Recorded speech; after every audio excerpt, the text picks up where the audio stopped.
देशातील तरुणाचा राग खरं तर मनात न धरता त्यांना काय हवं ते देण्याचं शहाणपण राज्यकर्त्यांना यावं असं वक्तव्य जयंत पाटलांनी केले। देशातील तरुणांनी रस्त्यावर येऊन आपल्या भावना व्यक्त केल्या।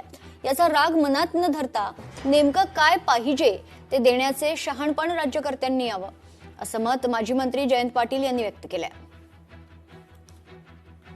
तरुणांनी रस्त्यावर येऊन आपल्या भावना व्यक्त केल्या, याचा राग मनात न धरता त्या तरुण पिढीला जे मनात आहे, ज्या अपेक्षा आहेत त्या पूर्ण जर केल्या तर कदाचित तीच तरुण पिढी तुम्हाला डोक्यावर घेऊ शकते। एकेकाळी घेतलेलं होतं आणि म्हणून एखाद्याने आपल्या भावना व्यक्त केल्या तर व्यक्त झालेल्या भावनेवर न चिडता त्याचं पृथक्करण करून त्यातनं काय नक्की पाहिजे यांना हे देण्याचा प्रयत्न राज्यकर्त्यांनी करायचा असतो। लोकशाही मराठी ऐका, पहा, जागरूक रहा।